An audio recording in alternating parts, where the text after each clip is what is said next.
Good morning बच्चों। ये class UKG के लिए है, एलकेजी के लिए भी है, बाकी ऐसे सब देख सकते हैं इसको समझने के लिए।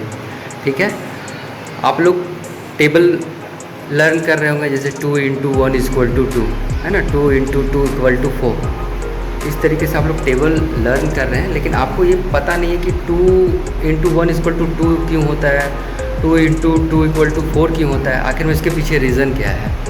तो मैं आज आपको वही बताने वाला हूँ, क्योंकि बहुत सारे लगभग सभी बच्चे सिर्फ टेबल याद करते हैं, उसके पीछे का रीज़न नहीं जानते हैं कि वो आता कैसे है, फॉर्म कैसे होता है। ठीक है, तो पहले हम लोग जानते हैं नंबर ऑफ़ रिपीटेशन। मतलब जब कोई एक नंबर बार बार आता है, ठीक है, जब एक ही नंबर बार बार आना, एक ही नंबर का बार बार आना, तब हमको टेबल की आवश्यकता पड़ती है। जैसे मान लो कि ये 2 है, इसको हमको ऐड करना है, 2 + 2 + 2। ओके, तब हम क्या करेंगे, इस तरीके से इसको ऐड करेंगे, 2 2 2 इक्वल टू 6। तो अगर यही नंबर 2 + 2 2 + 2 करके अगर 10 बार हो जाएगा तो आपको इस तरीके से ऐड करने में प्रॉब्लम होगा।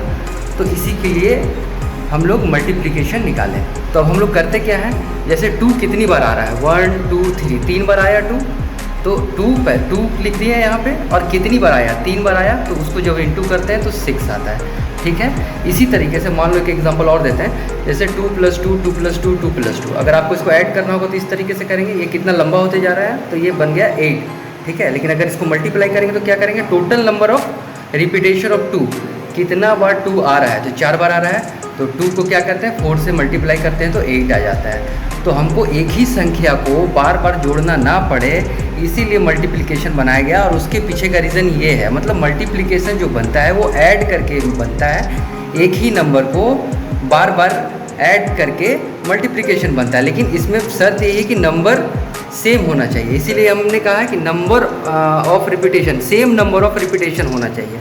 ये नहीं कि 2 हो गया, 5 हो गया, 6 हो गया तो आप उसको ऐसे कर लेंगे, नहीं। एक ही नंबर जब बार बार आता है तो हम लोग उस नंबर का टोटल नंबर को और जो नंबर बार बार आ रहा है उसको मल्टीप्लाई करते हैं, और इसी तरीके से मल्टीप्लिकेशन का ईजाद हुआ। ओके, अब हम इसका यूज़ कहाँ करेंगे। ठीक है, ये एक नंबर वाला तो हमको समझ में आ गया, लेकिन यूज़ क्या करते हैं। अब मान लो आप लोग दुकान जाते हैं, वहाँ से आइसक्रीम खरीदते हैं, और आइसक्रीम का कीमत है 2 रुपया।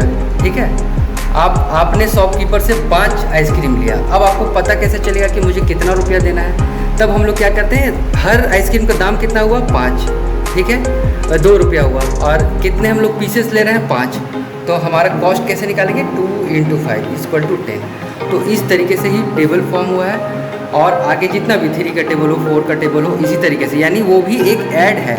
जितना हम यहाँ पे लिखते हैं उतना बार 2 को ऐड करेंगे तो मेरा =2 आ जाएगा। इस तरीके से आप चेक कर सकते हैं। देखिए यहाँ 4 बार आया है 2, ठीक है, और उसको हम 2 से इंटू करें तो 8, या 4 बार उसको हम ऐड भी कर देंगे तो आंसर उतना ही आएगा।